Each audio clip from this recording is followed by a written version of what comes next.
We're all back in our respective places and locations, no longer in person. I was always in my body. What are you talking about? God damn it. Are we starting the show? Is this a show? Are you talking to the listeners? I was talking to the listeners. Okay. We're back home. Or you didn't even introduce the show that you're just talking. Oh my God. Introduce the fucking show. Go. Okay. Hello and welcome to Breaking Geek Radio, the podcast, the premier flagship and international podcast of LRM Online. At least it would be. Danny could get his shit together. Yeah, I don't understand. Danny's saying that his shit isn't working. I don't understand. I don't understand what that means, Danny. Zoom is just a link. Yeah, it's a link. He's like, I need to log in. He's like, computer says no. It's like, all right, that means nothing to me. Like, you're doing something wrong, Danny. Get your shit together. Spend less time freaking, working out your muscles and more time working out your brain with technology. Wow. Deep cut. I thought you were going to say like working out that one muscle that matters, just like the clicker finger. Yeah, whichever your clicker finger is, that's the one you need. Just click the link. It's like your forearm. Is that your index finger? I don't think it's your index finger doesn't have a muscle, but it's your forearm is the muscle for that. You're saying there are no muscles in your fingers? I don't think so. Interesting. I feel like they can't be true. I feel like you might be right, but I also feel like I might be right too. So I don't know. Red rum. Anyway, I'm sorry. We're just wiggling our fingers. No one else can see what you're doing. I'm explaining. Red rum. See, now I feel bad because I've introduced. You're just repeating it. I was going to keep interrupting. I feel bad now because we've introduced the show. We're just wiggling our fingers at each other. I'm not Welcome. This is the show. This is the show. By the way, if I start to go off the deep end and start to mumble, it's because I am not feeling quite all there. Kirsten has been sick for the past 2 days, and I'm starting to feel a little something. Get the occasional hot flash, also the occasional loss of threads of words that I'm doing it now. Where I thought you were about to say loss of taste and smell, and I was gonna like, what the fuck? No. So for those of you who may or may not didn't listen to last week's show, we did a live show sort of. It was semi-live. We'll go semi-live. That was the first time that's semi-live. No, we recorded in person. Yeah, semi-live. Okay. I don't know. Semi-live and in person, I guess. That was the first time some of us had met, and it was a good time. But now Jammer is apparently telling me that he and his wife have COVID, which is awesome. I didn't say that. For the weekend. Did not say that. That's what I'm hearing. Say that. You're like, man, she's not feeling well, and I'm not feeling well. I can't keep. She took a COVID test yesterday, and it was negative. I ordered more COVID tests. Yeah, you guys have that Zeta variant that just doesn't show up. Zeta variant.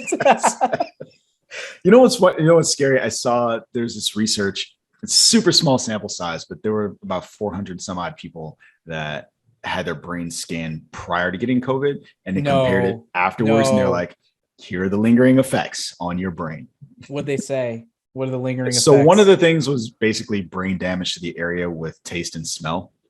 Another one was potential smaller brain size, which correlates to cognitive abilities. And I forgot what the other one was. Yeah, there's one more. Yeah.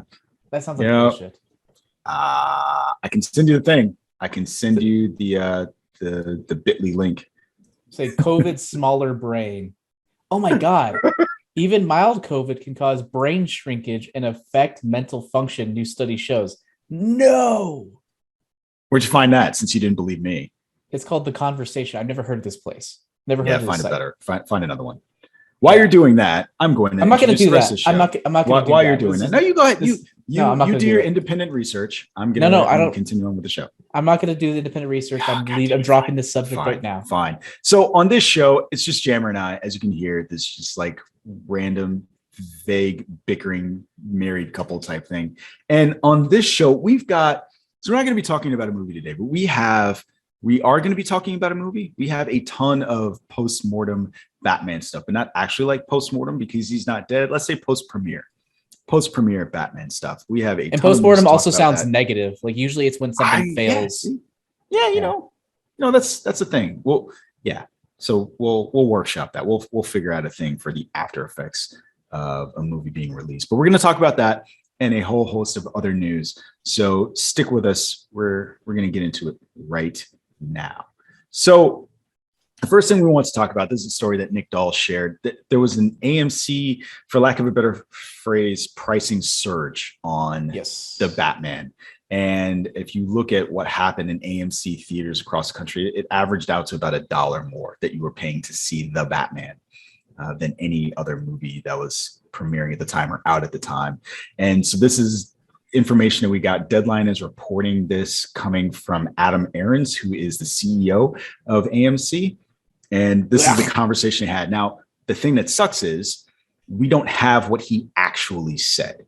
And there's a part of me that I want to think that, you know, based on the fact that people haven't been going to the movies, that this is really like, hey, we've got to find a way to recuperate costs. But as you heard, like the vomit sound that Jammer made, this is AMC. This is the same theater chain that when Universal said, hey, because of the pandemic, we don't want to release Trolls in theaters, we're going to release it simultaneously. AMC threatened not to show the Fast and the Furious in theaters because they felt that they were bilking them out of money, right? So it's hard to feel like they are good actors. I mean, Adam Aarons specifically is somebody who has rubbed me the wrong way for a while. Oh yeah. Ever since he laid off 30,000 people and gave himself a bonus. Yeah. I hate people who do that. So by default, already predisposed to not trust any decision he makes. $1 honestly is not that much of an increase. I expected it to be higher. I'm actually curious if we were to look at a specific location, what that increase was like. If I looked at my local, I guess I could do it now and see what the difference is. Because I have an AMC nearby. This is also a personal vendetta. Those of you may have heard months ago when we watched the Kingsman or the King's Man, I had an awful experience, and I'm like, never going back again. Never again. You should let Adam Aaron. It's funny. His name is actually Aaron. No. There's only one A. No, so I get it, but I think it's still pronounced Aaron. Nope, Aaron. Okay. Anyway, Aaron. So the other part of that is like, I get it from the perspective of we're in an inflation economy, right? And that part sucks. And you're right that it's quote unquote only $1 more, but the context matters, and the context that you added of them firing a bunch of people and giving himself a bonus really just seems like they're forcing that bonus paycheck onto consumers. Yeah. So looking here, I just popped up in my local AMC for an evening showing for the Batman. I picked a seat because that's how we do things nowadays. It looks like it's the same price for the Batman as Death on the Nile for me. Okay. So no premium at my local AMC. So I guess it's not everywhere. Something. So that's actually kind of worrisome. I'm curious where those places are then. Maybe like high volume places, like if you go to like downtown areas or like LA specific areas or just city type areas. Maybe that's where the prices they could like. You live right outside Denver. I'm not at Denver. I guess I could just search Denver. Let me check the local Denver AMC. Hang on. Yeah, I mean, yeah. And so while you're doing that, I will say that this seems like I don't know specifically as it relates to AMC, but this seems like a bet that is paid off. So off the back of the Batman's A- cinema score, it garnered $134 million domestically in its opening weekend. And that's probably gone up since then, because I know that for sure. I saw it again in the middle of last week. So, you know, I would love to see the breakdown of individual theater chains and see how well that worked out for them. But it seems like, generally speaking, this is going to do well for them. Yeah, I mean, I hate it. I mean, I don't understand because they don't even make their money that much off of tickets. Like, why don't they just raise popcorn prices or soda prices or something? I will stab somebody. Don't you even fucking put that in the universe. I'm just saying. No, I can't. No. You really can, though. No.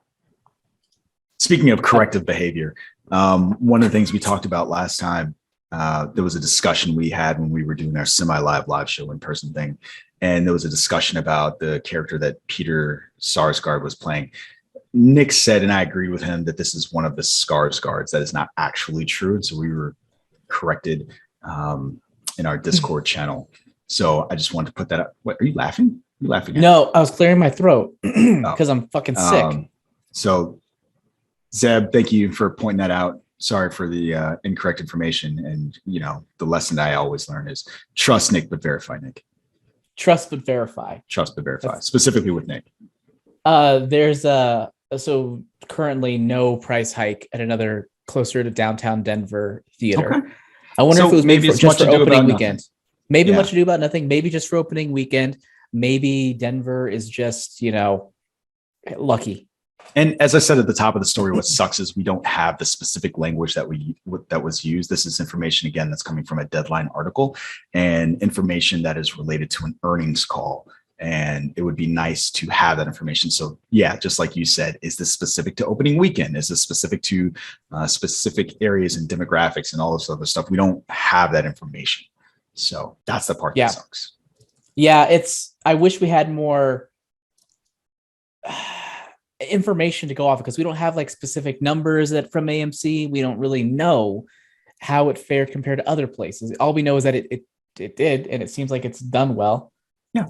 So let's let this nothing burger go and save our outrage for things that happen later on in the show.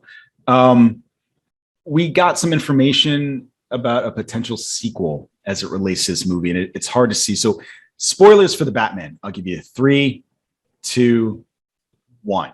So at the end of the Batman, we got to see the Joker having a conversation with the Riddler. And there are people speculating as to whether or not he's going to be in the sequel. And one of the things that Matt Reeves said is don't necessarily expect for that to be the case, right? Don't expect that he's going to be the main villain in the next film, which I think is kind of an interesting thing to say. And I'm going to tie that to another story because one of the other stories that came out, again, if you saw the Batman, one of the things that they did at the end, so we didn't get a traditional post-credit scene. We did get a riddle from the Riddler, and it related to a website that was mentioned during the course of the movie Ratalada. And if you go to the website, there are a bunch of cryptic symbols and codes and things of that nature. And that was actually cracked by a Redditor by the name of Vengeance22. And what you get is a bunch of what looks like URLs, or I'm sorry, potential URLs. But they are actually dates of comic books that have come out. And one of them is related to Arkham and Two-Face breaking out of Arkham. So people are speculating that could end up being the main villain of the second film. So Jammer, how do you feel about the fact that we may not be getting a more expansive version of this version of the Joker in the next film? And how do you feel about Two-Face potentially being the villain? So I don't mind not seeing the Joker like many people. He's had his time to shine. I think we're okay using the other members of the Rogues Gallery of the Batman. So totally fine. Don't care. It does kind of make me think like, why do they bother putting him in there? But, studio pressure, whatever. We'll let it go. I don't want to see Two-Face again. I think we had a pretty good version of him in The Dark Knight. And I think we should explore other different villains at this point. So, but also two asterisks. One, we saw that Reeves knows how to juggle many different villains. We had a handful of them in this movie, and I think it did handle them pretty well. 2, I don't think they fucking know what they want to do next. I think it was just somebody having fun. I don't think anyone knows, because that's how Warner Brothers works. They don't generally plan things out. They generally just kind of say, okay, what do you want to do next? What do you want to do next? What do you want to do next? And the filmmaker's like, I want to do this next. I want to do that next. And I just don't think they have a plan. Maybe I'm wrong. I just don't think they have a plan, though. Okay. So to that point about whether or not there is or isn't a plan, there were 2 additional scenes with the Joker that were cut. And in speaking with Collider, Reeves said there was a scene that I would have loved for audiences to see that I didn't put in, not because anyone asked me to cut it, but because I didn't think that within the larger narrative it worked, that it was necessary. But it's a really cool scene with that same unseen prisoner in Arkham.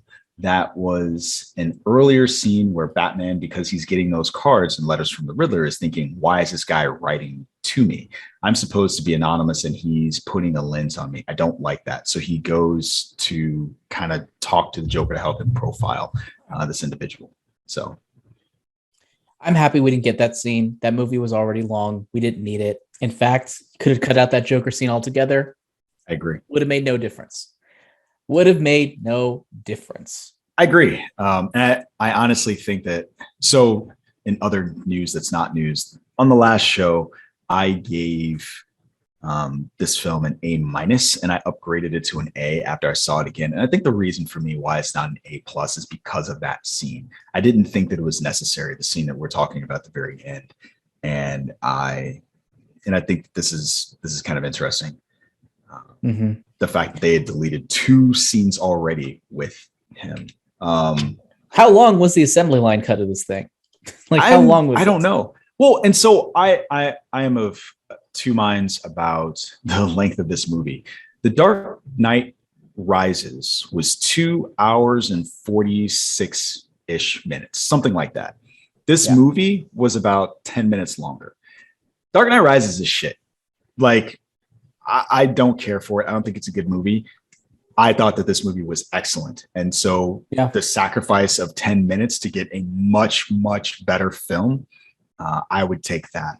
Especially when you consider some of the narratives and B plots that were going on in the Dark Knight Rises, like Catwoman's tabula rasa, or whatever the fuck the name of the program is that would have erased her past. Like, I'm going to go on a tangent for a second. I've had multiple people this week tell me that Catwoman's part could have been either shortened or cut out altogether. And at least for one of those people, I know that's based on missing a major plot point. Did they go to the bathroom? That coupling scene that I missed was awesome. But anyway. Which scene was it again? The cufflink. I missed the cufflink / I got shot in the chest scene when I went to the bathroom. I was like, man, that was really good stuff. I can't believe I missed that. But one of the people I was talking to completely missed the fact. They were like, well, how come she didn't know that Annika was killed? Like, it was her phone. And it's like, well, because her phone was stolen. They said that. That was like one of the things. And he was like, oh. He's like, well, I missed that, and so did my wife. I was like, well, I don't know what to tell you about that. But that's the essential plot of the movie. Yeah, it was right there for you. Anyway, I say that to say it's interesting to me that in a movie that was 10 minutes longer, no one is saying that Anne Hathaway's part could have been cut or shortened or anything like that. Her plot line makes no sense. The idea that she's going to let the city get razed so that she can erase her past. Whereas I feel like in this movie, her Selena Kyle's storyline, Zoe Kravitz' storyline is integral to the plot of the movie. I don't know. It's just frustrating. Rant over. Yeah. It's like, well, I mean, not really over. It kind of does it. Does it dovetail into the other story? It dovetails into the other story, right? Speaking of the Dark Knight, speaking of Catwoman, speaking of Zoe Kravitz, it was revealed that apparently Zoe Kravitz read for a part in The Dark Knight Rises. It was not to play Catwoman. It was another part, and she clarified that on her Instagram. And what she heard from, she doesn't believe that it was Christopher Nolan. She thought it was probably one of the casting directors, and they said that she was too urban to read for the part. What role was it, do you think? Like, I'm trying to think. It was just like a friend. Okay. I have only seen The Dark Knight Rises twice. Like, you don't think it was Talia al Ghul, right? No, I think she was too young for that. Keep in mind, this is like 10 years ago. Oh, so what are the female roles in that movie? There's like 2. I think it was a super small part. I think it was just a much smaller part, which makes it that much more frustrating. Like, what impression do you think that having someone in a very small part gives, and why is it urban? And you also know that urban is code for black. So what is it about The Dark Knight Rises where having any kind of color at all is just offensive to you? And she wasn't that young. She would have been 23. Yeah.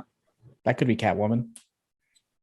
Catwoman, yes, but not Talia al Ghul. That's what you said. You don't think so? Yeah, you're right. You're right. You don't think so? They couldn't have gone for a especially if it's not. Well, so that's the thing. This movie was devoid of any of the lore and mysticism about the Lazarus pits. So if that was included, then yes, I think they could have gone that young, because then the assumption would be like, oh, she's just been on that pit her whole life. That's why she's so young. Yes, that's what I call drugs going forward. You're on that pit, baby.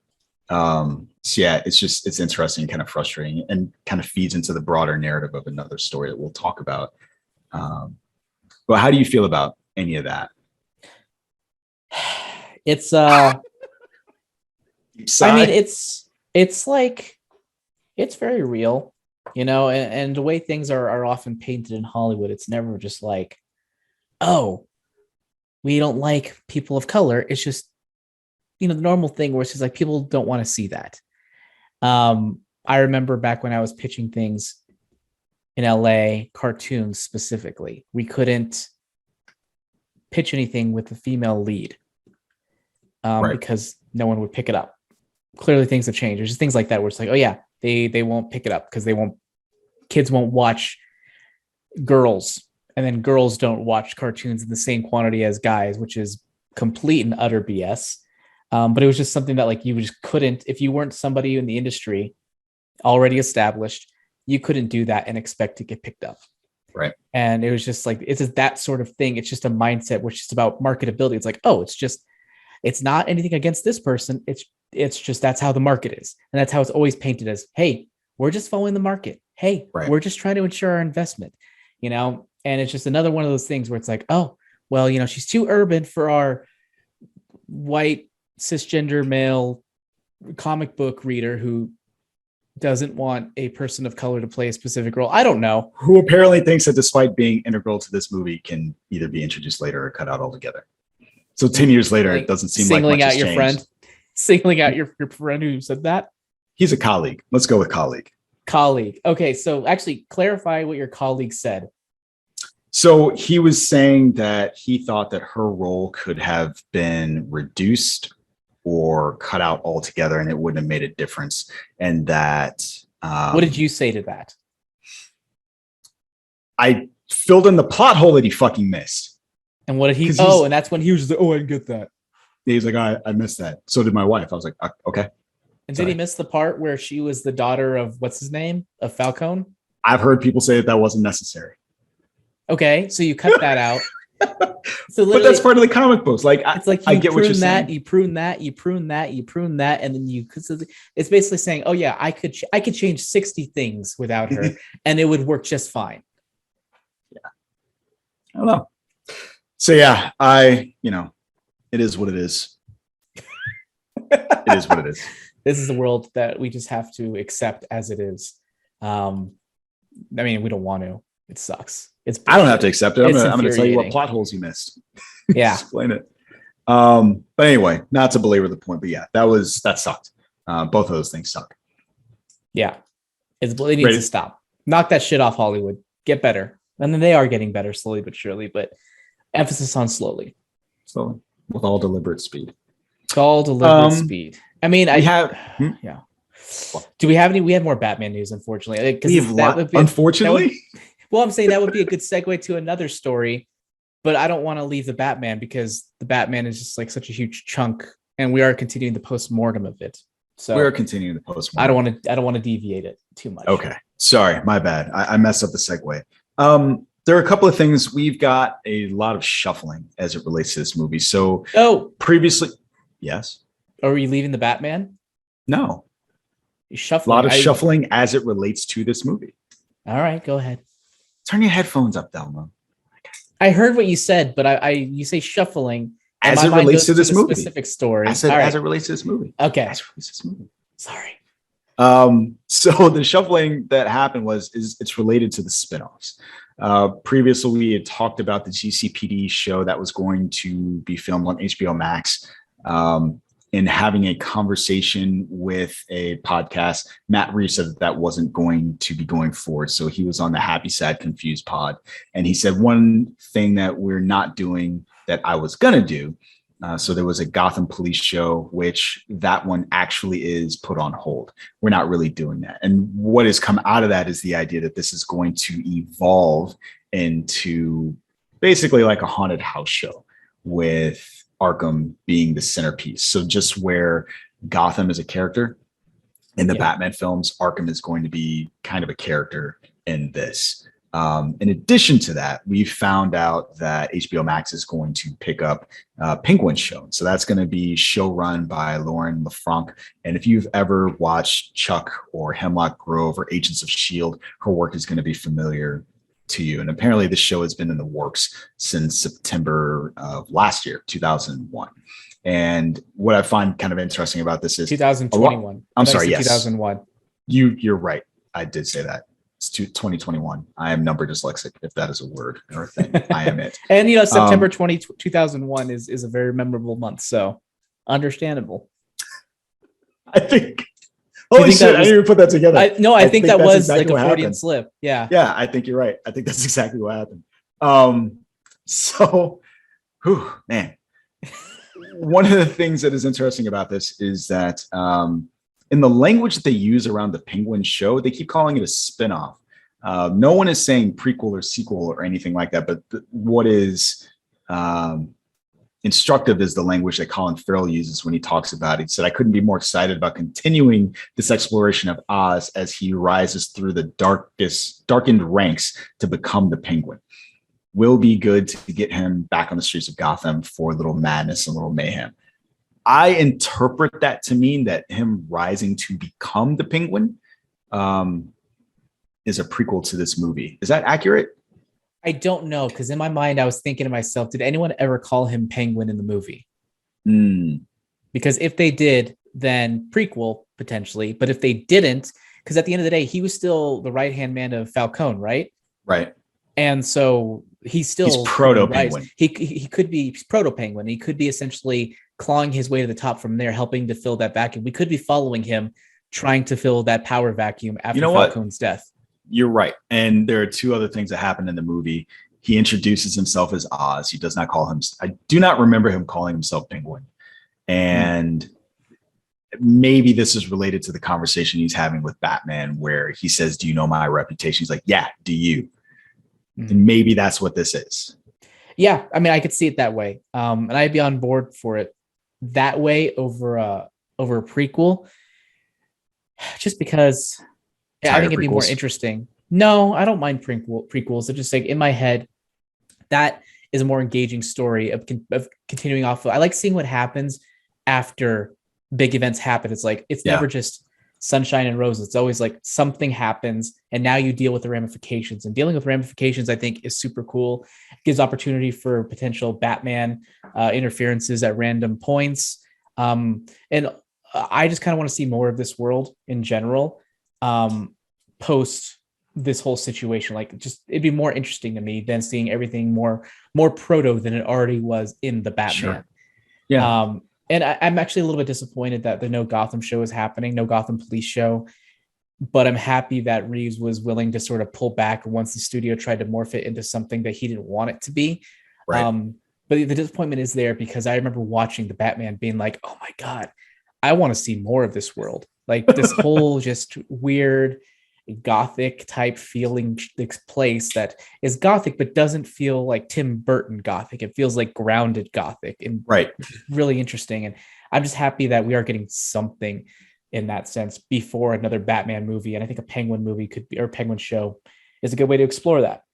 Right. And the Arkham show, Penguin and Arkham. Oh, it's 2 shows? I thought it was 1. I think we're getting 2. Because I thought, from what I understood, is that the Reeves show, the Gotham PD show, was transforming into an Arkham show, so they pulled the plug. No, so I think that is still happening. So there is an Arkham Asylum show, and then there's also a Penguin show. Are you sure? Fairly certain, yes. Let's see here. While you're fact checking me, one of the other things that I think is that, so one, I was famously against this happening until I saw the movie. So Jammer's right. Now that I've seen the movie, yeah, I'm very interested in this. One of the other tidbits that came out, and this has been reported in Nerdist, is that John Turturro did not recognize Colin Farrell as the Penguin. We talked about this ad nauseum on the last show, that he is basically unrecognizable in that. And what happened with the prosthetics, it seems like Colin Farrell did try to gain weight for the role, but he had to tell Matt Reeves that for health reasons, he had to lose some of that weight. And so I think that this is the evolution of those prosthetics because of that. One of the more interesting things that came out of the Nerdist article that talks about this for me was the fact that John Turturro chose those glasses for himself. Like, he went out and bought those glasses that he wore as the character of Falcone. I feel like that was a pitch perfect accessory for that character and really fit him. And so I almost thought that was more interesting than the fact that John Turturro did not recognize the Penguin, because I think Colin Farrell as the Penguin, most of us didn't. But I like the fact that sua sponte on his own, John Turturro accessorized his character in a very appropriate way. Yeah. And what's going on over there, Reuters? Did you fact check me appropriately? I did. And you're correct. So I misunderstood. I'm sorry. What was that? You're correct. You're correct. So I thought what he said was it started to transform into something else. And then I was like, no. And then I pulled the plug. But instead it started to transform into something else. So we said, okay, forget that other idea. Let's explore this something else. Yeah. So never mind. I am disappointed that we're not going to get that. But hey, whatever. I'll explore an Arkham Asylum centric version of this world. Yeah. The older I get, I am trying to just enjoy the ride. And so as someone that did not ask for a Peacemaker show and then thoroughly enjoyed it, you know what? Just fucking give me the thing. I'll watch it. And if I like it, I like it. And if I don't, I don't. I'm trying not to be one of those people that complains about a thing that I've never seen or heard of, despite the fact that I did it, even within this own story. So, yeah. So yeah, I'm excited. Like, I didn't think I would be too excited. Like, I hate the idea of spin-offs. It always feels so lazy. But just this world just seems so cool. I mean, yeah, I wasn't expecting to like it. Like, I haven't seen the movie twice. I mean, I was expecting to like it. I wasn't expecting to like it as much as I did. Right. I've only seen it once, haven't seen it twice yet. But I just kind of want to marinate in this world, just kind of roll around in it and just get a feel for it. And that's kind of, I've never felt that in any Batman movie. Because for me, I go to the Dark Knight series. I'm like, I like the stories. I like some of the characters. I like the things that happens. And I think it works on many levels, but it's never the world of Gotham that felt that interesting to me. Right. I don't think it happened for any of the other ones as well. Even Gotham, the show, it was just it was interesting, but it was very much violent camp. And that's not a bad thing, but just the world itself just didn't feel like as just rich as this one. Right. Yeah. One of the other things I'll just throw in there before we move on, because we're running out of Batman news. We had a discussion last time about whether or not Mitchell's kid, the son of the mayor, was going to be a Robin type character. Get the fuck out of here with that. What? I mean, I just thought it was funny. I just thought it was interesting. That was fun. Okay. But Matt Reeves shot it down. So he was a guest on Cinema Blend's official podcast. And he said, interesting. No, but do you know what? It's a cool idea. It wasn't the intention, but actually, why would I say that? Why would I? Because it's a cool idea. And if I did it, then basically now I'm going to give you both credit. So that's what happened. I hate people who read into things like that. Or I don't hate people who do that. I hate when people do that. That's okay. Go ahead. But I also don't really hate it, because sometimes it's kind of cool. I always found it really interesting just how people take just the little smallest tidbits of information and then create what you're saying. Whole feelings around it. Boba Fett is like the prime example of that. Just, we didn't get much of him, but man, he's so cool. Or if you look at even freaking Encanto, and literally if you look at online, all of all the characters that people are attaching themselves to based on the roughly minute and a half of, actual screen time most of those characters get. It's just people just like to cling on to ideas and just let their imaginations run wild. It's annoying as somebody who likes to tell stories, and people get upset when things don't happen, but it's really kind of cool in a way in how the imagination works and how much people attach themselves to story. Yeah, I hear what you're saying. I would say this. The Last Jedi and any of the examples that you gave those are slightly different than this. Orphans in the Batman universe usually tend to be Robins, right? And I think that that's really the thing. It's not a theory that is made up out of whole cloth. I think that The Last Jedi, the Broom Kid, you're right. Like, why?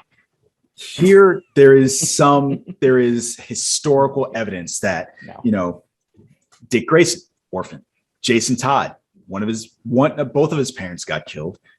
Tim Drake, his father got killed. No, his mother got killed. And so I think that there is just a consistent history of tragedy striking folks that become Robins that endear them to the character of Batman. Plus, you have the idea that at the end of the film, spoiler 1, 2, 3, he is the one that it's already spoiled. I mean, go ahead. He is the one that reaches out for the Batman first. And so I think all of those things could lead a reasonable person, not those unreasonable fuckers you're talking about, but a reasonable person could see it. I could see it either way. Well, you can call me unreasonable because I don't like it. You're just unreasonable because you hate people. Yeah, no, I don't. People are amazing. I love people. As long as they have the same opinions and ideas as me. I'm going to ask you one question. I'm going to ask you this before we move on. One of the things we didn't really give a lot of discussion to when we were reviewing the Batman, what did you think about his relationship with Alfred? There wasn't a lot there, to be honest. Interesting. I mean, he didn't get a lot of screen time. I mean, I kind of, it was different. He was kind of, you're not my father. Yeah. You're not my father type of relationship. Different. It is. Yeah. It was different in that sense. Cause usually he's pretty amenable to him, but this one is just like, fuck you, fucking Alfred, existing when my parents are dead. How dare you? You're a liar. You lied to me, Alfred. Yeah. That was the way he said it, where Alfred is like, wakes up and is like, oh, it's Bruce. He's like, you lied to me. It's like, oh shit. This is not what I wanted back to wake sleep. Up to. Yeah, I'm going back to sleep. Gonna roll. Just flutter his eyes like, oh, no, I'm not actually awake. Okay, interesting. I got into this like heated discussion with a friend of mine because I thought that while that second interaction, I could understand it less. That first interaction I thought was appropriate because of everything that we had seen up until that point. There's the person that wasn't sleeping, wasn't showering, probably not eating. And he has just been cast back in his mind to his parents' death after a fight as well. And so the conversation he's having with Alfred as he's got this kid on the screen, after just hearing another news story about his father dying, I felt like all of those things could reasonably bring that out of a person where he says, you're not my father. I thought that was I could understand why you might not like him because of that, but I felt like the reaction was justified. Not justified. I thought that you could understand why. Yeah, you can understand why someone would feel that way, even if you don't agree with it. I definitely agree with that. Like I just felt bad for Alfred in that moment. Yeah, absolutely. I think that, and that's a fair reaction too. Like, I don't, just because I can see how he got from point A to point B in terms of his emotional arc and anger in that scene, doesn't mean that I think that it was right for him to, say that to Alfred and absolutely feel bad for Alfred afterwards. So poor Freddy. Poor Freddy. What, Freddy? Because Fred. Oh my God. I mean, didn't take a lot to get there. Whatever. I was like, Andy Serkis, Freddy? What? I want to see Andy Serkis do Clayface. Oh, it's too late. He's already Alfred. What? You're saying that he can't play multiple roles in the same film? Yes. Okay. Interesting.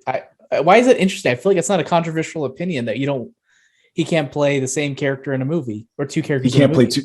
I mean, how many scenes did Riddler and Alfred have together? That's not the point. The point is it's the same actor in the same movie. Same actor twice in the same movie. It's weird. Is it? I mean, I guess before in the same movie. Yeah. What has he done it in? I'm pretty sure in the Planet of the Apes movies, he has played a real character as well as one of the. That sounds made up. That's crazy. But I mean, in your defense, you did have Gimli or John Rhys Davies playing Gimli and Treebeard. That's the thing. It happens. It wouldn't be my go-to is to have him play, two roles. Fine. Whatever. You're weird. Anyway. All right. Wait, did he do the mocap for Kong? Yes. Wait. So he was 100% a real person in that. Yes, he was. You're right. Yeah. But it's different because Kong didn't have any lines. Kong's a monster. But it's not different. Like a talking character. It's different. Fine. Whatever. Oh, you want? Okay. He could play a fucking dragon that doesn't talk That's fine. He could play a dog that runs along Batman. That's fine too. But don't give him another speaking role.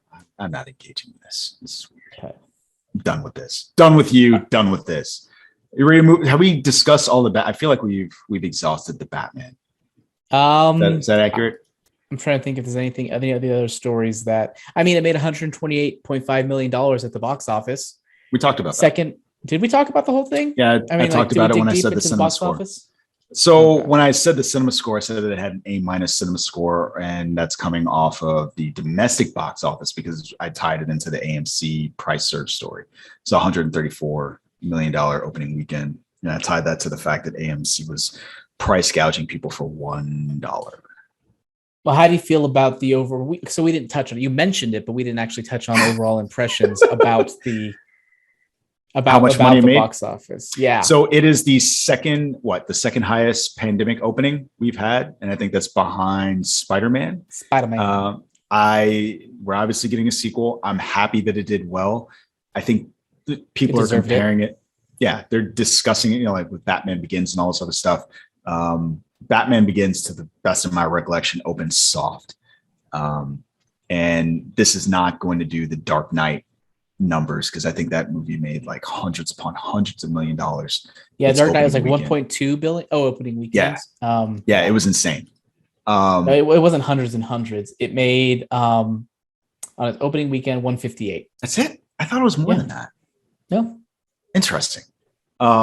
So I'm glad that it did well. I do think that it's deserved. I'm almost surprised based on how long the film is that it was able to do those numbers. But in terms of like broader analysis, there isn't a lot. I do think it's interesting that people were ready to see this movie. Given the multiple delays. And I think it's going to do better as the weeks go on. Not better than the first weekend, but it'll do pretty good. It'll have like a slow good decline. Word of mouth. Yeah, because I haven't heard anyone really talk negatively about it, other than people go like, "Oh, too long and boring," which I haven't really seen good defense for. Again, 10 minutes longer than a worse Batman movie, so it'll be all right. You'll live. And it doesn't feel long. Like it felt long, but not so. When we got to the end of the second act, I was just like, "Okay, it's ending." I was like, "Wait, no, it's not. It feels like it should be ending." It felt long in that sense, but it didn't feel long as if like I'm checking my watch. I didn't check my watch once in that movie. Yeah. If you see it again, I'm curious what moment you'll want to fast forward through. For me, it was the scene after when they figure out who the Riddler is. I wanted to jump all the way until the final act. Not the final act, but like the final battle. When they find out who the Riddler is, what's in between that? Like when they capture him at the diner and stuff, like all that? So there's the diner scene that's in the trailer, and then there's going back to his apartment, and then there's finding his confession, and then like it's not that much stuff, but I was like, I know what's gonna happen. I don't care about this. I just want to jump to the next stuff. I'm interested too to see what my feelings would be on that. That just reminds me of Spider-Man Far From Home, where that's me rewatching that entire movie where every few minutes I'm just like, okay, get to the next thing, get to the next thing, get to the next thing, get to the next thing. And I'm at the end, I'm like, well, that wasn't satisfying. It's like I didn't enjoy each individual moment as it happened. Interesting. Okay. Unfortunate. So I think we're done with Batman. I think we're done. You're right. I think you're right. We've got another. Yes. Let's not go too far from the Batman, though, because we got some shuffling. Some more Hollywood shuffling. So Warner Brothers is doing some more shuffling. So we're going to move next door to the other Warner Brothers properties. We've got Aquaman 2, The Flash being delayed until 2023, and Shazam 2 moving to Christmas of 2022. Of the films that they have on their slate, Black Adam is going to also be pushed back to October 21 of 2022. So here are the dates. Jason Momoa's Aquaman 2 is going to be pushed back from December 16th to 2022 to March 17th of 2023. So about 3 months, 3 months and 1 day. The Flash is going to be moved from 4 November 2022 to June 3rd, 23rd of 2023. Man, bad with these numbers. And then Black Adam, as I said, it's going to be moved back 3 months to October 21st of 2022. I think of all of that stuff, the only one that makes me sad is pushing back The Flash, not because I want to see Ezra Miller, because I want to see Michael Keaton's Batman again. But there's one good news, though, before we go too far. Oh, I'm sorry that Shazam is getting moved up. So that's going to be moved up from June 2nd of 2023 to December 12th of 2022. So you get that whole 6 months earlier. Yay. You don't sound happy about that. You excited about I am excited about that. I give a shit. All right. But so, it is interesting. I'm sorry. Let me add one more thing. Variety is reporting that the rationale for these shuffles and this move is because of COVID-induced production delays with visual effects. I don't understand that. I don't know. I'm holding my hands up like Jammer has a gun to me. I don't fucking know. Here's my question. Why did we get that ad at the beginning of the Batman where it talks about all like 4 movies appearing in 2022? We had the Batman. It's kind of weird. The Flash, we had Aquaman, and then we had Black Adam, all coming out in 2022. And they were so excited to go like, do, like show you these are the movies. They just threw their dick on the table, and they're like, then again, sorry. Aquaman Black Adam is still coming out this year. Black Adam is still coming out this October, so it's just not July. And then we have Shazam coming out in 2022. So we got 3 movies this year from DC. The ones that really got pushed back are Aquaman and the Flash. So yeah, not the worst thing in the world, I guess. You still that COVID fucking coughing and shit. Maybe they decided to spread out because they're like, wow, we have so many fucking movies coming out in 2022. Why don't we just spread the love a little bit? You know what I heard? The Batman did so well that they had to push other movies back to make sure that they didn't make too much money in a particular quarter. Who'd you hear that from? Nothing. That's what people were saying about Morbius, and that's why they pushed it back because Spider-Man made so much money. It was a joke. Okay. It was joke. It failed. The joke failed. I know. I guess we shouldn't do Russian accents anymore, can we? No, we can't do Russian accents. It's no longer a thing. People are going to feel really threatened. People are going to be like, "Oh no, a black Russian! Jesus, shoot him now, kill him with fire." God. I think people forget that how much of Russia covers Asia, so that there's like Asian Russians. And then there's the European Russians. You know what's really weird? Tanya was having this exact same conversation. Was she? Yes. What did she say? Yes. She was just having that conversation about the diversity of folks in Russia. It's very strange that you're also bringing it up. I just remember I used to do some work for a dubbing studio, and we got a couple of Russian thrillers, or Eastern European thrillers, or Russian. I'm not sure which one they were. How often did you get to drop the bass? I don't know what that means. You said you worked for dub, like dubstep drop. That's not okay. Okay. God damn it. Okay. Thanks for interrupting my story for that. And I just remember being surprised because in my head, when I think of Russian, I think of European Russian, and these people who were in the movie definitely weren't European Russians. I was like, oh yeah, it covers an entire fucking Asian continent. Like they're gonna have a different diverse types groups of people there, and it's just interesting to me. You don't think about that. A lot of people don't think about that. I think about it. I always get excited when I see people darker than a paper bag. Makes me not feel alone in the world. Anyway, move on. It's a true story. I thought you were just kidding. You're serious. No, I'm being dead serious. Oh. I like seeing swarthy people. I like seeing people of color. Swarthy? Apparently. What's that word mean? I've never heard that word before. Darker complected. Swarthy definition. I've never heard that. Are you fact checking me? You know what I want to see? I want to see swarthy. I want to see swarthy in your next book. I've never.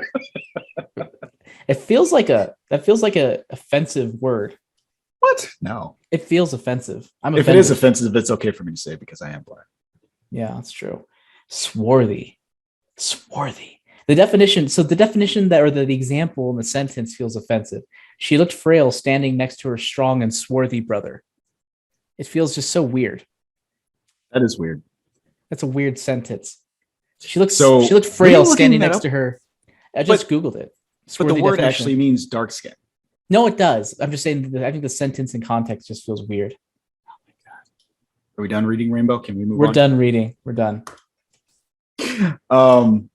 Do you want to transition to the actually, did you have any other thoughts about the delays? No. Okay. So speaking of racism, we have the first reviews of Turning Red are coming out. Most of them pretty positive. I have seen 9s, I have seen 8s. I don't think I've seen a 10. Most people are pretty happy and satisfied with what they've seen, but not this one dude. This one dude is he's particularly displeased. Sean O'Connell. And it's funny because this is very much like the review. So it's funny. We joked about the review that we got in the Batman, talking about there are no good white people in the Batman, and that all of the good characters are all black, which is fascinating because there are only 2 of them. Now, Cinema Blend, we have a review. Sean O'Connell, he said, some Pixar films are made for a universal audience. Turning Red is not. The target audience is one that feels very specific and very narrow. If you're in it, this might work well for you. I'm not in it. This was exhausting. And just off the top, how the fuck is an anthropomorphic toy relatable?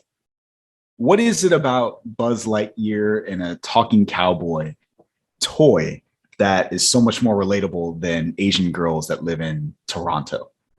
Or is that a rhetorical question, or is that a real question? Do you expect me to answer? I'm just throwing that shit out in the universe, and I'm gonna kick it over to you. You go ahead. What do you think? So I'm gonna go deeper into something he actually said in his review. He says, by rooting Turning Red very specifically in the Asian community of Toronto, the film legitimately feels like it was made for Domi Shi's friends and immediate family members, which is fine, but also a tad limiting in its scope. That is a very telling quote there. That's weird. That's like people going like, hey, Clerks, very limiting in its scope. It's about a bunch of white people living in Jersey and working at a convenience store. Or Seinfeld. Not many people or Friends relate. Yeah. So yeah, it's pretty frustrating. Or what's it called? Kim's Convenience, the Canadian show about a Korean-owned convenience store in Toronto. I actually think it's Toronto. Let me ask you this. So I don't know if you know this. O'Connell has since apologized. You aware of that? Uh-huh. So on Twitter, he issued an apology and he said, "I'm genuinely sorry for my Turning Red review. Thank you to everyone that reached out with criticism, no matter how harsh. It is clear that I didn't engage nearly enough with the movie, nor did I explain my point of view well at all. I really appreciate your feedback." So Jammer, let me ask you, would more explaining of his position help you understand why and what position he was coming from? It could have in a couple of ways. Let's hear it. I can understand not having any interest in watching preteen girls in a movie.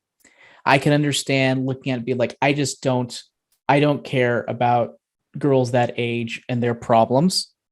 And I could also understand their personalities being overbearing and annoying to some people. I haven't seen the movie yet, but just based on the trailer, maybe talking about how those aspects didn't work for him and why could have done it, but also the acknowledgement that, hey, I am not a preteen girl. I'm not the target audience.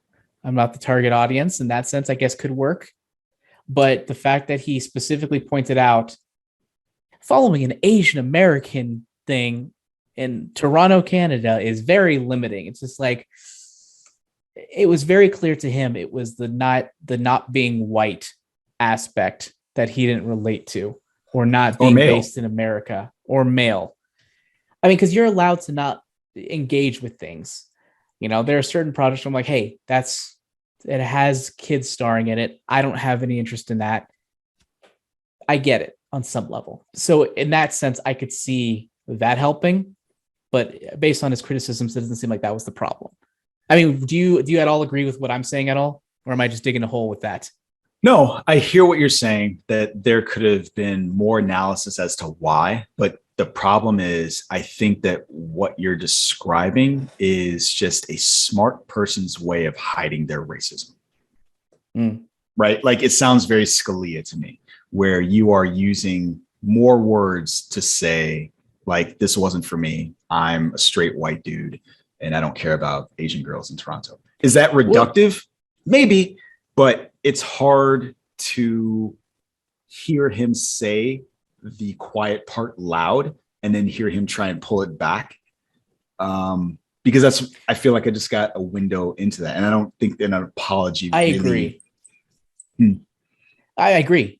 Like it, and because I think what the really telling part is his undercurrent, not even undercurrent, his overcurrent is, because this did not resonate with me, this is a niche audience, rather than this just isn't for me. This is not my cup of tea.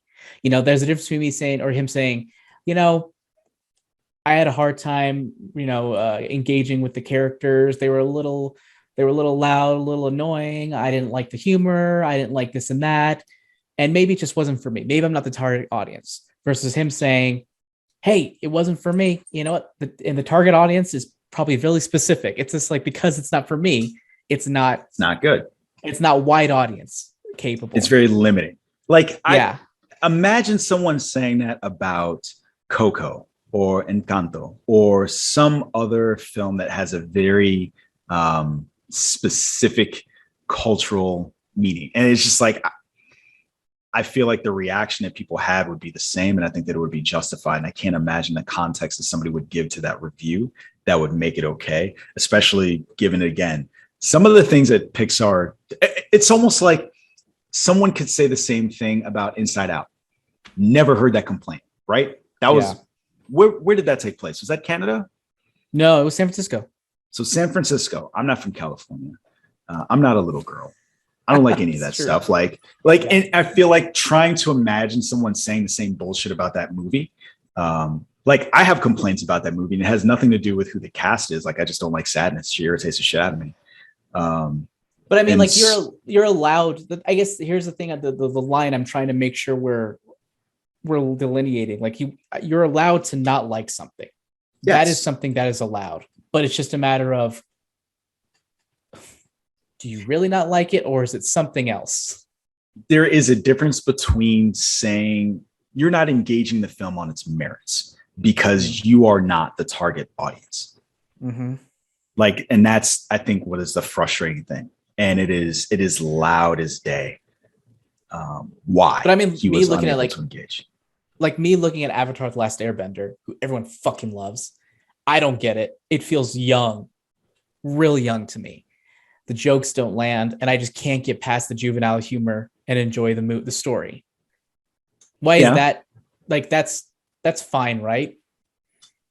Yeah. I feel like I'm defending this guy. I'm not trying to defend him, but I'm just trying to find. You're trying to figure out what is the line between not being able to engage with something because you are not young, target audience, or you're not the target audience. He is saying it because he is espousing that it is so hyper specific that he couldn't get into it. And I don't know. I think the language he uses is telling, because it's hard to figure out what is more engaging about Toy Story, what is more engaging about these other things. Like, there are other Pixar movies, and this is a complaint that I've never heard. Yeah. They're white coded. That's it. I guess they're based like heavily on that. I mean, to be honest, and look, I haven't seen Turning Red yet, though I'm really excited to see it. I'm going to watch that tonight. I'm thrilled. I love Coco. I love Encanto.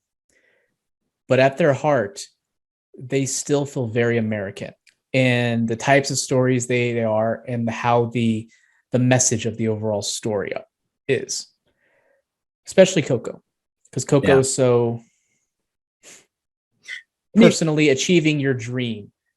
And so while balancing the family stuff. Whereas I feel like if you were to lean more into some Latino stuff, it would be, the message would be different.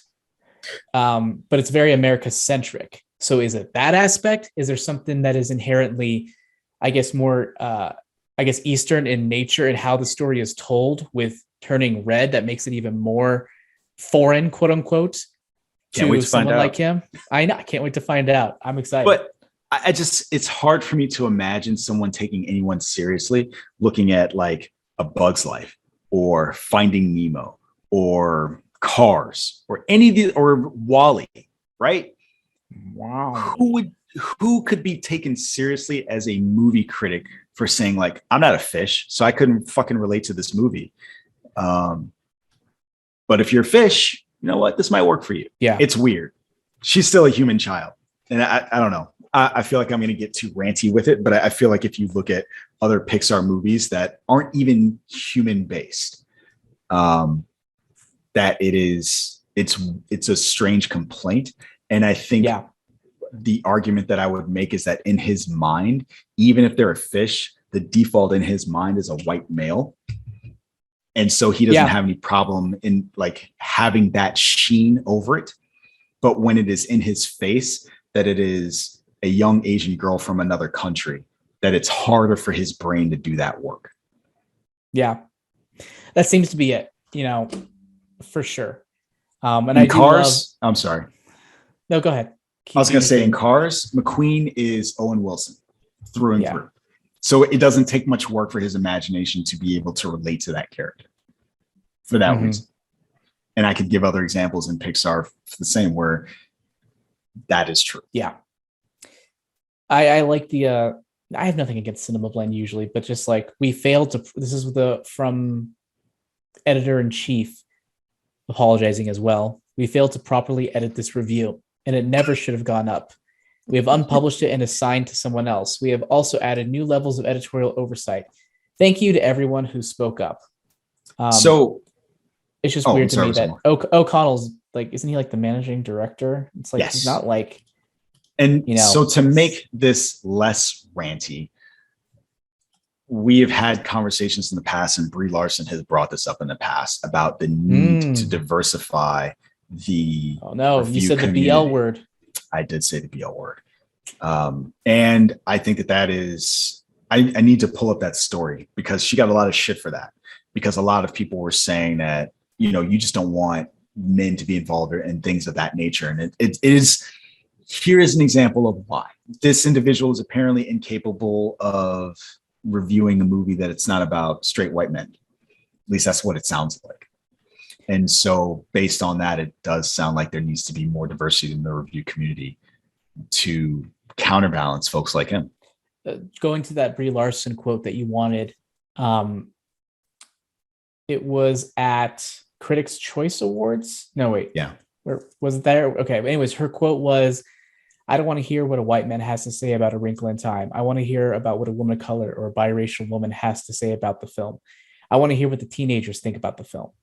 If you make a movie that is a love letter to women of color, there is a chance that a woman of color does not have access to review and critique your film, she said, while revealing plans to roll out an opt-in program that will provide studios with access to underrepresented journalists and critics. And then she goes on to say, do not say the talent is not there, because it is. Yeah, she was right as fuck. Yep. So there's that. What else you got? Well, I'm trying to think here. So this kind of dovetails directly into some other sort of representation issues, specifically within Disney. And this has to do with more political stuff regarding the Don't Say Gay bill in Florida, which, and I'm not going to pretend I know specifically everything about it, but I believe it has to do with what teachers are allowed to say in school and whether or not they're allowed to acknowledge the existence of gay people or something along those lines. I'm probably reducing. It's probably a reductive version of what the bill is, but I know that's what a lot of people are saying. And there's been a lot of people, LGBTQ plus folks at Pixar, kind of speaking out about it, specifically having to do with, like Disney World and whatnot, and saying like how harmful this is going to be to kids. But there are also other situations where they're kind of shedding a light on Disney. They wrote an open letter. This is from Cartoon Brew. It was first reported online in the newsletter Popular Information. A statement to leadership from the LGBTQIA plus employees of Pixar and their allies. We are writing because we're disappointed and hurt, afraid, and angry in regards to Disney's financial involvement with legislators behind the Don't Say Gay bill. We hope that our company would show up for us, but it didn't. Monday's email, our unwavering commitment to LGBTQ plus community, rang hollow. It began with the claim that Disney has a long history of supporting LGBT community, but Disney parks did not officially host Pride until 2019. In Paris alone, Disney has a history of shutting down, blah, blah, blah, blah, blah, going on, moving on. The second claim, I'm trying to get to the point here. Here we go. Finally, we come to push for content as the answer. We at Pixar have personally witnessed beautiful stories full of diverse characters come back from Disney corporate reviews, shaved down to crumbs of what they once were. Nearly every moment of overtly gay affection is cut at Disney's behest, regardless of when there is protest from both the creative teams and executive leadership at Pixar. Even if creating LGBTQIA plus content was the answer to fixing the discriminatory legislation in the world, we are being barred from creating it. Beyond the quote unquote inspiring content that we aren't even allowed to create, we require action. What are your thoughts about, I guess, I don't necessarily want to shed light too much on the entire situation. Oh, fuck it. We'll shed light on the entire situation. So let's start with the language of the bill. I didn't know we were getting into this today, but the language of the bill, the relevant language is classroom instruction by school personnel or third parties on sexual orientation or gender identity may not occur in kindergarten through grade 3 or in a manner that is not age appropriate or developmentally appropriate for students in accordance with the state standards. So that's the language that people are talking about when they say the Don't Say Gay bill. As it relates to what you were just saying, Disney has a problem. And one of the biggest problems it does seem to be in terms of gay representation. And you'll know that just by thinking about all of the times they have had a quote unquote first openly gay character. You will see, like they talked about it in Star Wars, and it's just somebody in the background, like the smallest corner of the screen, or something in the background of Toy Story 4 or in Eternals. Like it's getting slightly better each time. Who is the character in Beauty and the Beast? There was another one. LeFou was another one, and it was just like him dancing with a dude, but they just make such a big deal out of it at the time, and it's like, show don't tell. And I think part of it that is not meant to be a joke or a comment. I just think it's interesting that they always want the credit without actually doing the work. Yeah. And they also don't want to be associated with it when it's not beneficial to them. Correct. Like so those in are my Florida, thoughts on that. like having to, I guess, bite the hand that feeds them in Florida, which they're going to have to do if they actually want to make a statement. And they're not going to want to. It's very easy for them to pull out of Georgia because Georgia does bad things as it relates to race or abortion or women's health. Not so easy when it's your home state. And at some point, like you said, push is going to come to shove, and they're going to have to decide where they are. Is that? And I think they already have. I don't think Bob Chapek is going to budge on this. He's proven. I don't like him either. I'll just say it. Making a face like, all right, we'll see. I don't think it has gotten as bad as it is going to get. And because of that, it'll be interesting to see, what actually happens, because it hasn't affected their money yet. I think that's when I say push comes to shove, when it gets to a point when it can affect Disney dollars, that'll be interesting to see. Yep, for sure. So, any last things you want to talk about with regards to either Turning Red or Pixar in general, Pixar/Disney? No. Are you going to watch Turning? Have you watched Turning Red yet? Are you going to watch it tonight? I haven't watched. I've been in school all day. I am 100% going to watch that. If not today, then definitely tomorrow. I am so excited to see it.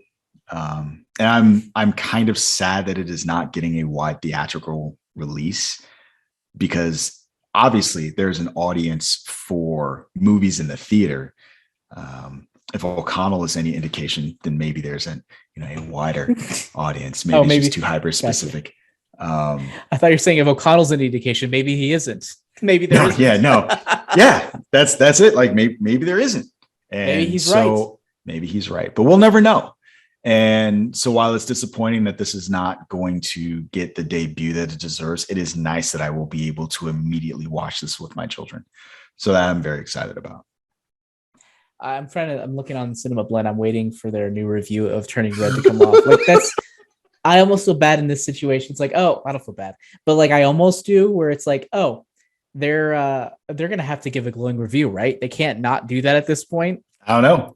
I mean, what's the solution? The solution is not to assign it and not to review it at all, right? That's the solution. I think they've had their one shot, and anything else that goes up is going to seem disingenuous. Yes. Yeah. There are no take backs. Yeah. On that. It's weird. It's a weird situation. It is a new world. It's a brave new world. It's an interesting situation. Let me ask you this before we do move on. Do you consider this some form of censorship? No. Why? Because it's not, the government isn't doing anything about this. Well, that's free speech, right? Oh, censorship. But I mean, they're not I don't consider it censorship when a company decides what to do. I mean, I guess it is censorship, but I don't consider it like, I'm trying to think here. By definition, I guess it's censorship, but I guess I don't consider it super problematic. But then again, if I were to go the other way, if there's somebody who wanted to say something positive or whatever about a foreign movie and they weren't allowed to say that because of reasons, that's a good question. I don't know, man. Yeah, it's a form. One. It is because corporations are by definition, it is a form of censorship. Yeah, that's exactly what I was going to say. Because corporations are not monolithic. I mean, they're supposed to be. This is a form of self-censorship. I mean, not even self-censorship. Like, I know he probably wasn't voluntary. This is not an easy topic. Do you want me to give you something more easy, something easier? Yes. Okay. How about that Obi-Wan Kenobi trailer? Oh, I forgot about that. What? I forgot. I mean, we've been talking so long, I completely forgot that we were going to be talking about this Obi-Wan Kenobi trailer. So earlier this week, we got an Obi-Wan Kenobi trailer for the series that will be dropping exclusively on Disney Plus on 25 May. It had a whole host of Easter eggs, but it started with the Phantom Menace music that everyone knows so well. And of course, we know at this point that John Williams is coming back to score this series. It's too bad Nick isn't here because I want his reaction. I want to hear what he's like. I hate more of the same. Also, I love more of the same. Also, I'm never watching Star Wars again until tomorrow. It's a pretty good impression. So in this trailer, we got Inquisitors, we got Tatooine, we got new planets, we got Obi-Wan, we got Darth Vader's breathing. We got a whole host of stuff. Jammer, what, if anything, excited you about this show that's coming at us from Deborah Chow? I have really weird, two things. Actually, one of them was weird, one of them was kind of like normal. I love the fact that Joel Edgerton is Uncle Owen. I love the fact that he was cast originally back in Revenge of the Sith and since became a really good actor / director and is now like actually somebody who's like an actual name. And I kind of want to see like what he's like. Like I'm really intrigued what kind of a character he is. It's a really good actor and it's cool. Also, I forgot the name. What was the name of the TV show from back when George Lucas was trying to create it? Was it Underworld or 1313? Oh, so 1313 is the game. That was going to be Underworld. The Boba Fett so it's game. Underworld. And in Underworld, I'm not sure if you've ever seen any of the clips. You know, you had some Coruscant-ish looking cities, and it had this sort of limited scope and Outrun. Full CG sort of landscape. But I definitely. When you saw some of the similar neon-lighted cityscapes in this one, it kind of reminded me of that old show and what we've seen on that. And ironically, because even if you've seen that clip, the show isn't that good, or the test clip. This kind of reminds me of that, and ironically, it gets me more excited. But it also gets me excited because it shows more sort of a wider scope. and a wider idea of what the narration is. And I'm also intrigued a bit by the story because it seems like this is sort of an extrapolation of Order 66, where it's like, okay, we got the initial low-hanging Jedi, and then we need to go essentially flush them out by doing horrible things around areas we think they are, because as they mentioned, it's like Jedi can't help being Jedi. They can't help doing good. So if we do this, they will come and we will be able to strike them down then. And it's an interesting premise, and I'm just wondering what sort of narrative drive we're going to have there. Yeah. Okay. I'm curious how Inquisitors are terrible people. And if you've ever seen Rebels and things of that nature, it'll be interesting to see how off the chain they let them get in live action. So the Grand Inquisitor, who is being played by Rupert Friend, who, if you ever saw Homeland on Showtime, that's him. He's going to be playing this character that we got to see in Star Wars Rebels. And so it's fun getting to see this universe where they're basically doing the thing where all of these cartoon versions of these characters are coming into real life. So it's going to be fun to see what he does with this character. Also, I'm really curious, are they going to bring Ahsoka into this? We know that this is a TV show that's coming, and it seems like Disney is doing a good job of tying together their live action properties on the small screen. And so I'm curious, are we going to get to see Obi-Wan and Ahsoka interact in live action? So I would be super excited for that. That would be decades earlier, correct? Yes, but we know that you never watched the Clone Wars, right? No. Or I've never watched more than like 8 episodes of the Clone Wars. So at the end of the Clone Wars, the last episodes of that show take place while Order 66 is happening. So she's his contemporary, and there's no reason why we could not see them interact on the show, especially since we know that Obi-Wan, or let me take that back. Since we can assume or maybe believe that Obi-Wan might end up leaving the planet. Because I think up until this point, we thought Obi-Wan got to Tatooine and just stayed there and watched over Luke, right? That was probably the popular assumption before we knew the show was coming out. Mm-hmm. And so now it seems like that might not be the case. It's entirely possible that he could have left the planet. And so all of those things make it seem more likely that there's going to be some other interaction between these characters. I'm excited for it. Ewan McGregor is consistently discussed as being the best thing about the prequel trilogy. I agree with that. He took what George Lucas did and was actually able to make it into something interesting and salient and make a lasting and enduring character. So I'm excited for that. I'm curious what he's going to do with this character 20 years later. And I'm also go ahead. I was going to say, I'm also curious what they're going to do with Hayden Christensen as Darth Vader in this. Yeah, I don't know how they're going to do that, because I don't understand how you bring back Hayden Christensen when he's just a body, when he's just like, a guy walking around in a suit, because you're not going to use his voice, or are you? Because James Earl Jones, is he too old? Because he was sounding old as fuck in Rogue One. I'll tell you that. He sounded real old. I know. Like, you can only, I don't know. But anyway, one thing I do want to say, that if they do use Ahsoka, I saw fan casting online. Really good fan casting for Ahsoka at this age. She would probably be like 18 or something, or 19-ish. I don't know. The girl from Spider-Man Homecoming, Liz, the girlfriend, Michael Keaton's daughter. Oh, right. There you go. I'm like, man, it has been such a long time since I've seen that movie. It took me a minute. Sure. Why not? I saw a side-by-side of her and Ahsoka. I'm like, oh yeah, I can see that. That's good casting. Because, she's like, what, 15 to 20 years younger than she would be as Rosario Dawson. Speaking of age, it'll be interesting. Like, I don't know how aliens age. And it's kind of interesting to watch the humans age, because what we know is that Ewan McGregor and Owen, what's his real name? Damn it. Joel Edgerton. They have to age significantly between. Don't worry about it. That was reminds me of reminds me of the behind the Patrick scenes Stewart. Revenge of the Sith. Oh. Where they were putting makeup on what's the fuck's his name? Ewan McGregor. Mm-hmm. And he's just all like, it's like, why am I getting so many grays? And they're like, oh yeah, well, it's you're older now.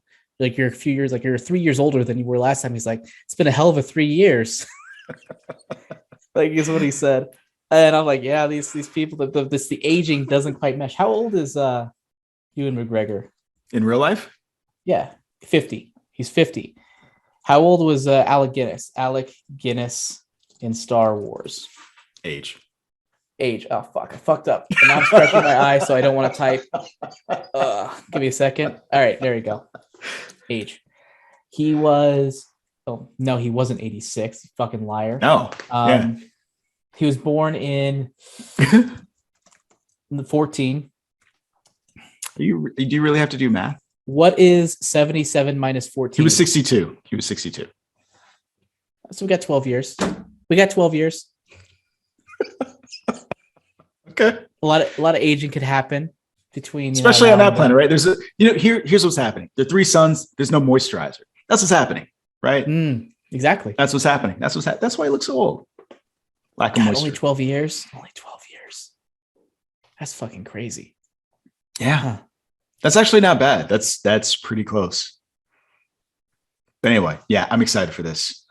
We'll see what happens. I love the restraint of not showing him with a lightsaber, because I feel like this is very gunslingery, right? This is the man with no name in the desert, hanging out, doesn't want to do anything. And this is some sort of Western. And I love the idea of like, he's going to have to go back and pick up that lightsaber and do a thing. He's going to have to save these people from these horrible outlaws and bandits, and the restraint of not even showing him with his lightsaber. I appreciate that, because I feel like that's the thing that has to happen. The last shot of him is just his face, just not even doing anything, barely emoting. Yeah. And it's like that is good restraint there. I did see a comment online that annoyed the fuck out of me, where people call it like woke wars because of the villain. And I'm like, are you kidding me? Oh, because of the black woman that is an inquisitor? Yes. I'm like, don't belong in space. So if it's not that's the thing that bothers me. It's like, for some reason, if it's not a white male in a role, it's woke.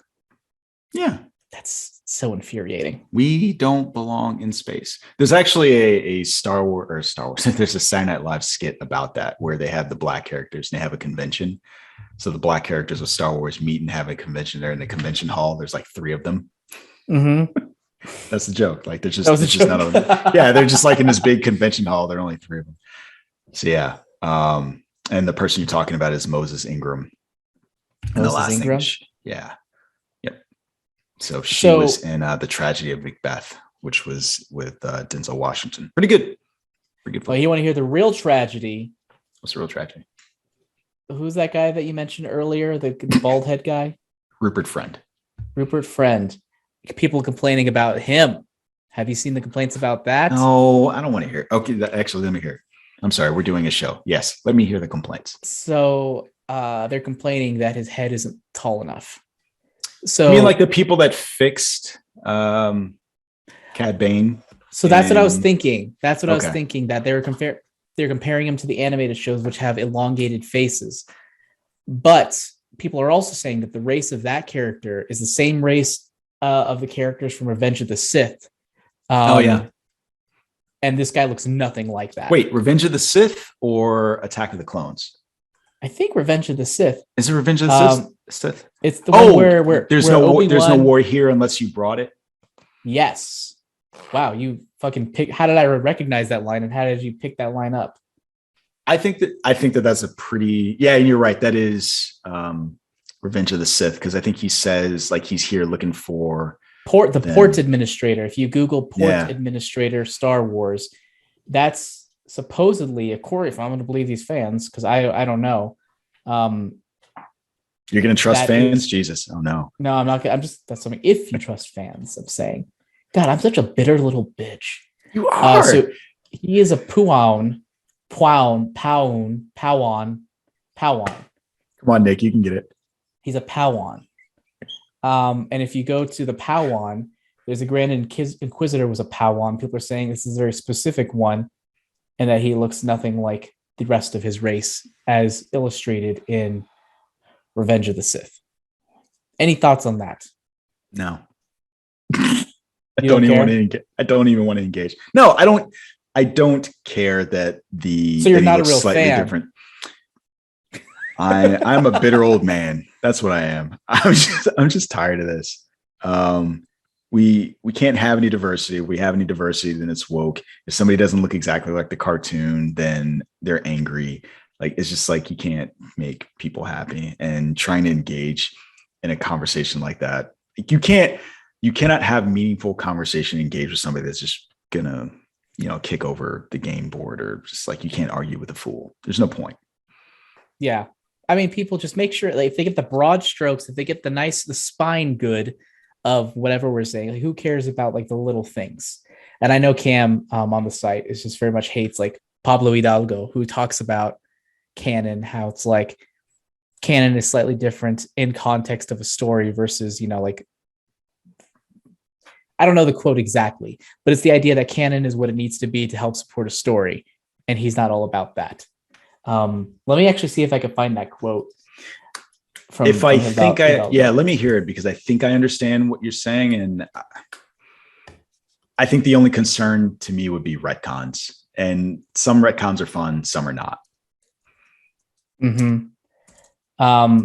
Go ahead and keep talking. I got nothing else to say. I was going to move on. All right. Well, I'm not going to let you move on. Here we go. Found it. Damn it. It's a fucking video. You watched that video. You watched that video, buddy. You watched that video. Pablo Hidalgo canon. I'm trying to fill out the air. Here we go.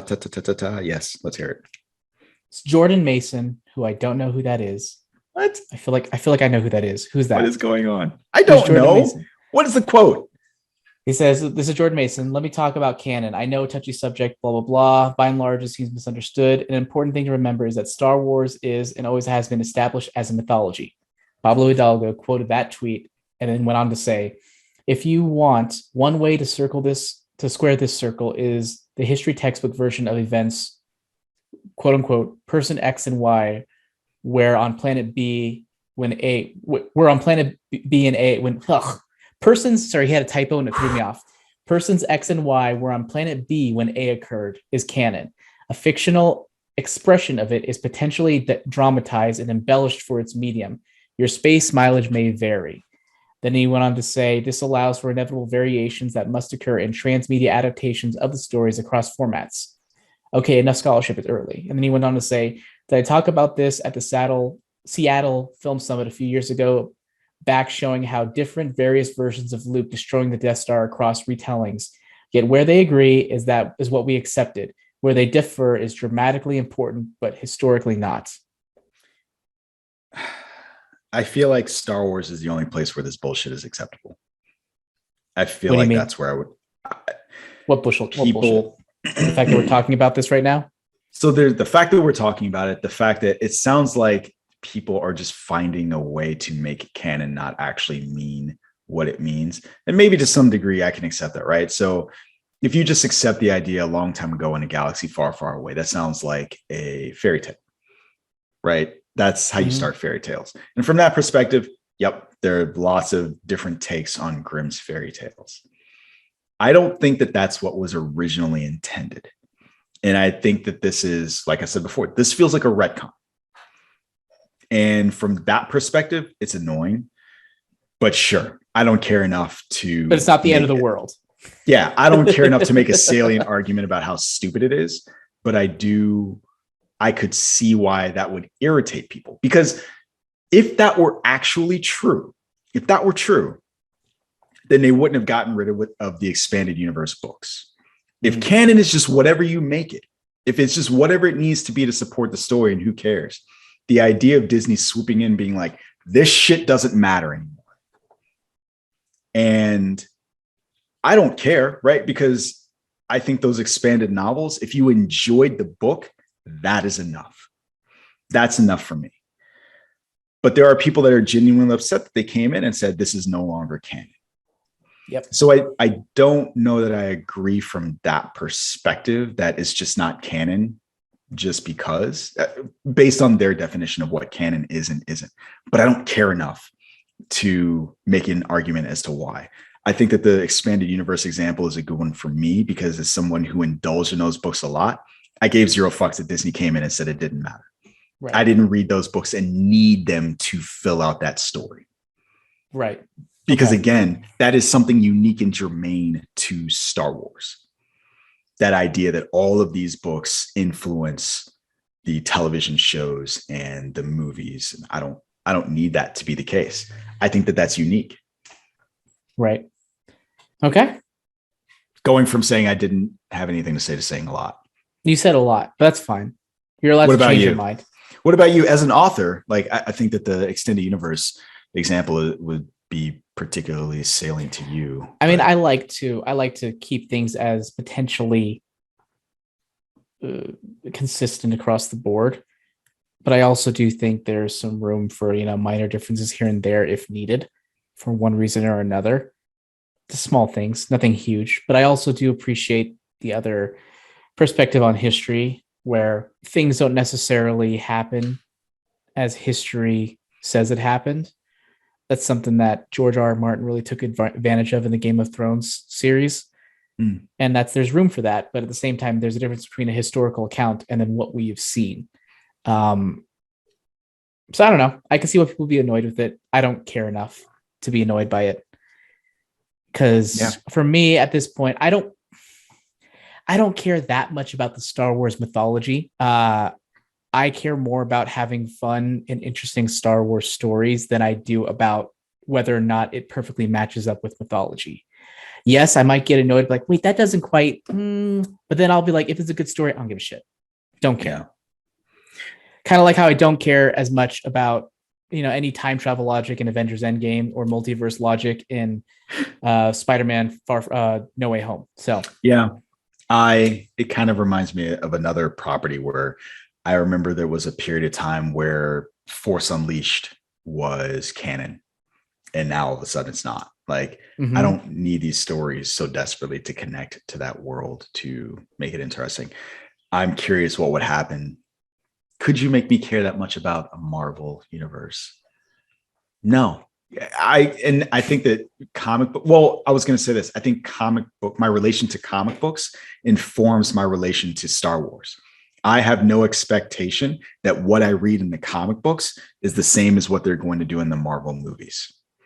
And I think it's weird to me that I know a lot of Star Wars fans that are comic book fans. So it's weird to me that you can't apply the same logic and let what they do in the movies and versus the books just roll off your back as being unrelated. And I think part of it is for decades, they told us that they were.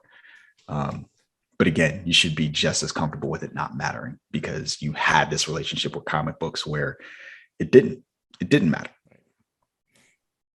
So, well, I'm exhausted. You're exhausted. Almost.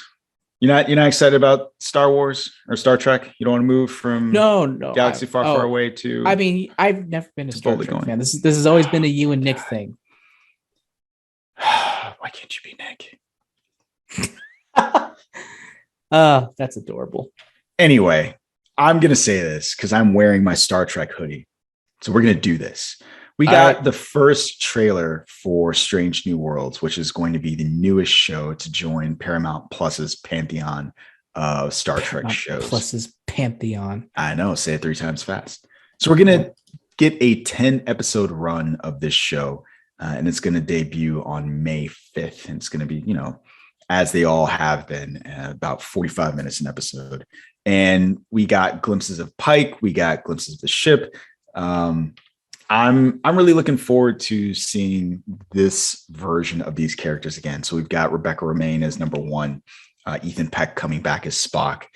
And it is fun to see how Paramount has developed this Star Trek universe, because all of these shows are interrelated in some way. I've really been enjoying Picard season 2 thus far. We'll see if it can hold my interest because I was not a fan of the first season. So we'll see. We're also going to get Uhura in this. I don't think we saw her in the trailer, but it'll be fun. It'll be fun and interesting. We'll get to see. And I think that this show, it will probably be, I always screw this up. Episodic versus serialized. Mm-hmm. So I'm kind of excited about that because I feel like with the last season of Discovery, sometimes the question is more interesting than the answer.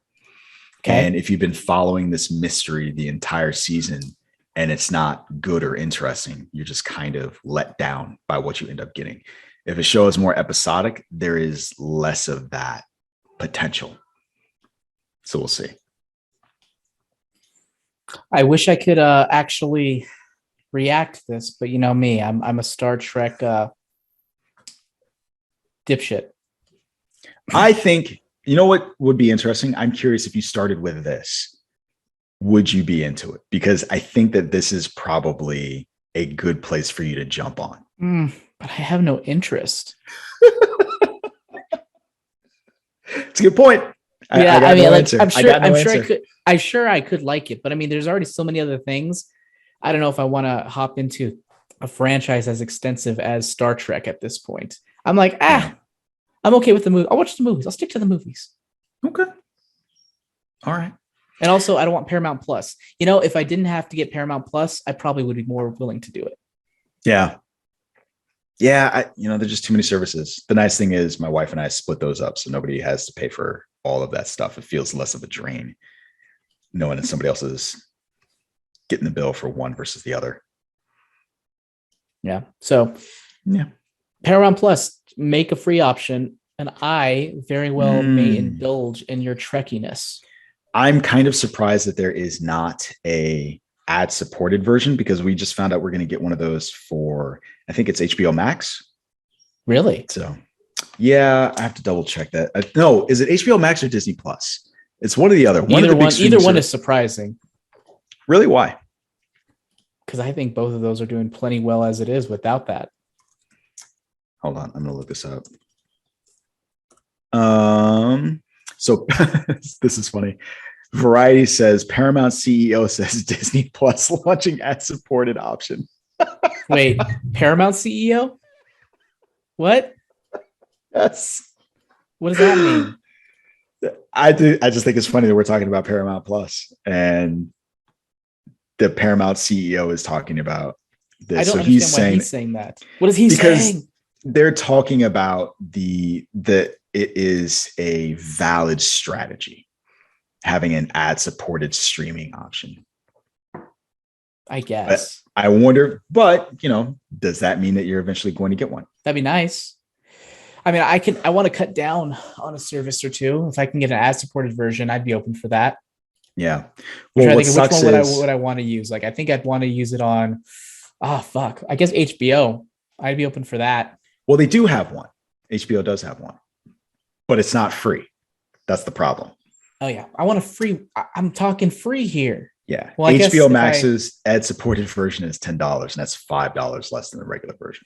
That's substantial. That's substantially less. Is it?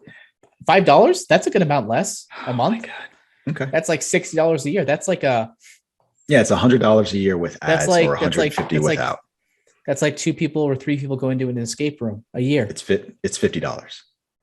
Oh, it's $50, Jammer.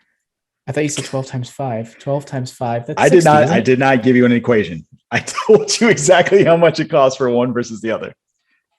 All right. I thought you said it's $14.99 versus $9.99. That's $5 difference. I'm sorry. 5 times 12. I misquoted. So 60. One of the things I misquoted is there is an annual subscription where you can pay all of it. And so it's $100 with ads and then $150 with no ads. So there is an additional pricing scheme. Sounds schemy. Where if you pay it all at once versus monthly. Okay. Sounds good. You gonna do it? Let me hear about your Paramount Plus subscription. God damn it. I don't want to do it. I mean, because I don't want it to get another Paramount Plus subscription. I would rather do that and then get a freaking Alamo Drafthouse thing. Fine. All right, fine. You ready to end the show then, since you're not going to do the thing I've asked you to do? Am I ready to do the show? Yes, end the show. Let's do it. Yeah. I'm done. I'm sorry. Did I slur my words together? You kind of did. I'm sleepy. All right. So, dear listener, if you like what you heard, do all the socials, like, rate, comment, subscribe, share.